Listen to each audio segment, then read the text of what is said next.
Hello guys, welcome back my YouTube channel और आप सभी को मेरा नमस्कार। दोस्तों, आज हम अपने इस वीडियो में जानेंगे गुलाब के कुछ ऐसे सीक्रेट टिप्स जिससे आपका गुलाब भी बड़े बड़े साइज़ का खिलेगा और उसमें एक भी बीमारी भी नहीं लगेगी और जो गुलाब का पौधा है वो दुगनी तेज़ी से बढ़ेगा और पौधा भी हमारा हरा भरा रहेगा। तो दोस्तों, सबसे पहले जब नर्सरी से आप गुलाब खरीद कर लेकर आते हैं तो उसे हमेशा धूप में ही लगाना चाहिए, कभी भी उसे छांव में नहीं लगाना चाहिए, क्योंकि जो गुलाब का पौधा रहता है उसे 7 से 8 घंटे तक की धूप चाहिए रहती है। अगर उसे कम धूप मिलता है तो गुलाब भी कम खिलता है और छोटे छोटे साइज़ का खिलता है। और दोस्तों, गुलाब को लगाने के लिए उसके गमले का भी सही चयन करना चाहिए। कभी भी छोटे साइज़ में गुलाब नहीं लगाना चाहिए, क्योंकि छोटे गमले में जब हम गुलाब लगाते हैं तो वो पौधा भी नहीं बढ़ पाता है और ना उसमें बड़े बड़े साइज़ के फूल खिल पाते हैं। इसलिए गुलाब को जब भी लगाएं तो आप 10 से 12 इंची पॉट में ही लगाना चाहिए, ताकि गुलाब अच्छे से बढ़े। और उससे भी ज़्यादा ज़रूरी, जब हम गुलाब की मिट्टी तैयार करते हैं तो उसके लिए हमें काली मिट्टी लेनी चाहिए, क्योंकि काली मिट्टी कभी भी आपस में चिपकती नहीं है। और उसमें मिलाने के लिए हमें गोबर और भूसा लेना चाहिए। गोबर दोस्तों बहुत ही ऑर्गेनिक खाद रहता है और पौधों को हमेशा हरा भरा बनाता है।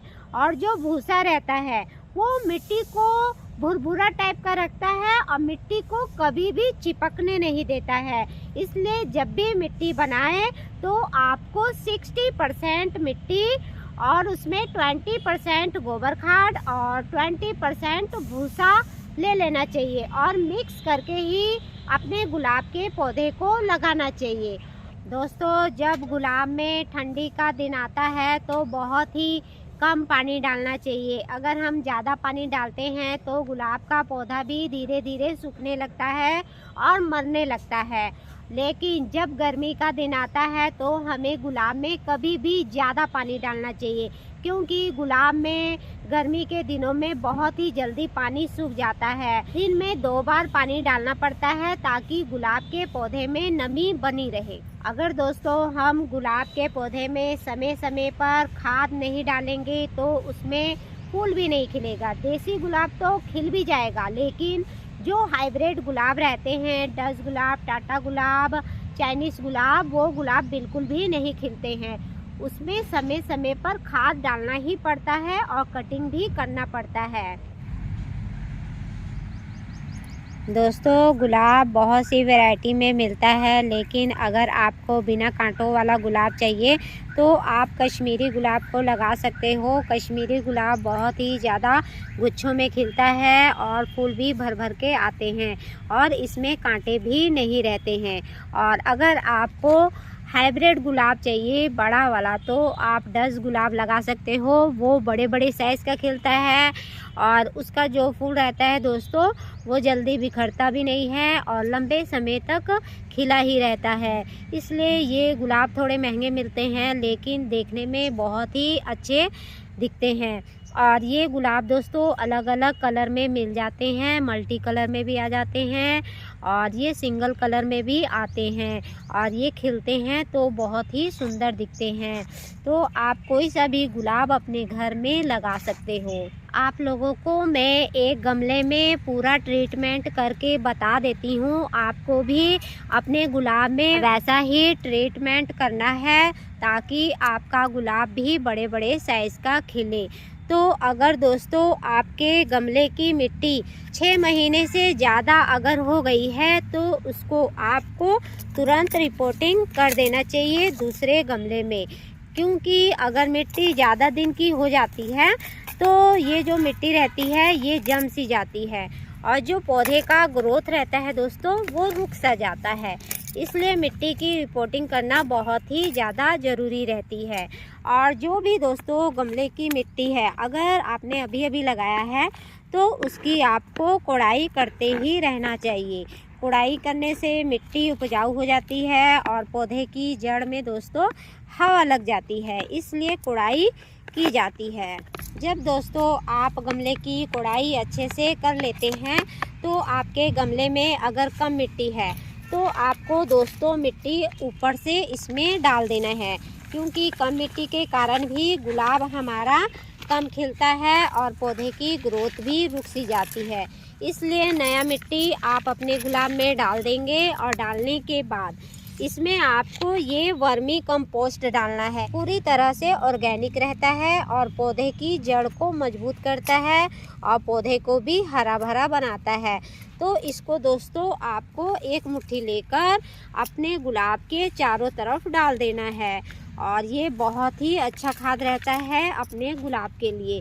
ये हमने डाल दिया है और गुलाब का साइज़ भी छोटा हो गया है और गुलाब भी नहीं खिल रहा है, तो आपको समझ जाना चाहिए कि हमारे जो गुलाब में ये जंगली पौधा उगा है, इसी के कारण हमारे गुलाब की ग्रोथ रुक सी गई है।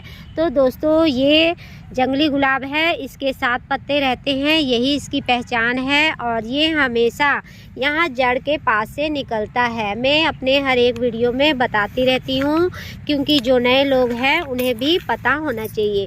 तो इसे आपको जड़ से काट कर निकाल देना है। अगर ये जंगली गुलाब को हम जड़ से नहीं काटेंगे तो ये हमारे गुलाब को पूरी तरह से जंगली बना देगा और जो हमारा गुलाब है वो खिलना भी बंद हो जाएगा। इसलिए हमें इसकी कटिंग करके हटाते ही रहना चाहिए। और जो भी दोस्तों हमारा गुलाब ऐसे खिल गया है, खिल के ख़त्म हो गया है, तो इसको आपको यहाँ 2 से 3 इंची नीचे से आपको काट के निकाल देना चाहिए, ताकि हमारा पौधा भी घना हो और उसमें नई ब्रांच भी आए। और जब कली एकदम छोटी साइज़ की खिलने लगती है दोस्तों, तो उसे भी आपको नीचे से काट के हटा देना चाहिए। और जितने भी दोस्तों ये पीले पत्ते रहते हैं, इसको भी काट के आपको हटा देना चाहिए, ताकि ये बीमारी दूसरे पत्तों में ना लगे। तो ये हमने कटिंग भी कर दिया, जंगली पौधा भी निकाल दिया, तो इसी तरह आपको निकालना है। अक्सर गुलाब के पौधे में दोस्तों जंगली निकलता ही रहता है, जिसे आपको पहचानना है और आपको कटिंग करके निकालते रहना चाहिए, नहीं तो आपका गुलाब भी नहीं खिलेगा और पौधा भी नहीं बढ़ेगा। और जो बीमारी हो रही है दोस्तों, इसके लिए भी मैं आपको दवाई बताऊंगी, जिससे गुलाब के पत्ते पीले नहीं होंगे और ना ही काले पड़ेंगे और ना ही सिकुड़ेंगे।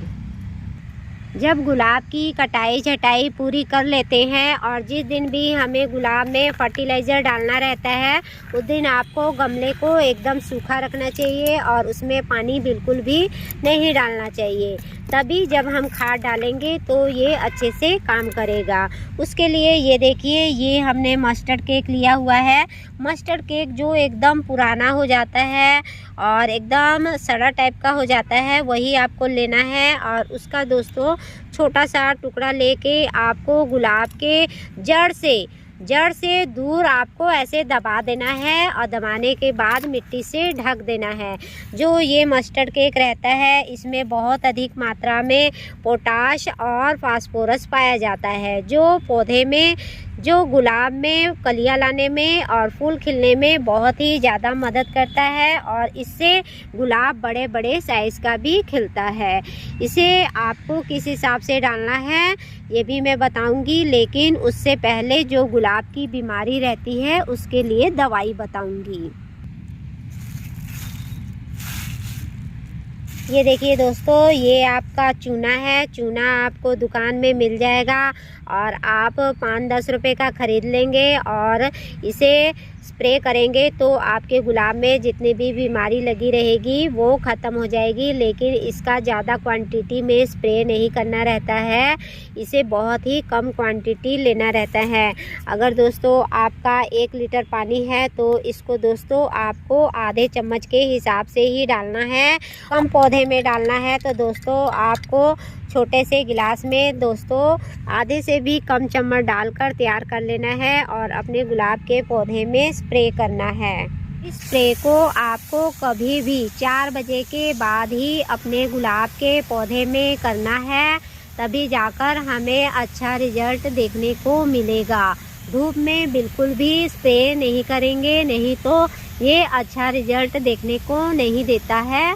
और इस स्प्रे को दोस्तों आपको हर एक 10 दिन में एक बार अपने गुलाब के पौधे में करना है, तभी इसमें एक भी बीमारी नहीं आएगी और ना ही पत्ता सिकुड़ेगा।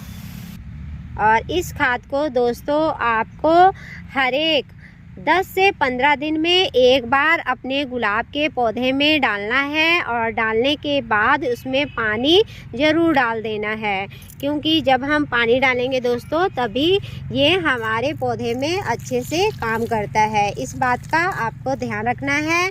और खाद डालने के बाद पानी भूल मत जाइएगा, नहीं तो ये हमारे पौधे को सुखा भी सकता है। इसी तरह दोस्तों आप अपने गुलाब के पौधे की केयर कीजिए और उसमें समय समय पर खाद डालिए, दवाई कीजिए, तो आपको 100% अच्छा रिजल्ट देखने को भी मिलेगा और आपका गुलाब भी बहुत सारा खिलेगा और उसमें कलियां भी बहुत सारी आएंगी और उसमें एक भी बीमारी भी नहीं लगेगा। इसकी 100% आपको गारंटी देती हूँ। आप बस एक बार अपने गुलाब के पौधे में डालकर देखिए और मुझे कमेंट करके ज़रूर बताएंगे। दोस्तों मुझे आपके कमेंट का इंतज़ार रहता है और आप लोग वीडियो देखेंगे तो ज़रूर मुझे बताएंगे। और दोस्तों मेरे हर एक वीडियो में आप कुछ ना कुछ नया सीखते ही रहेंगे और मिलते हैं एक नए वीडियो में। तब तक के लिए आप सभी को नमस्कार।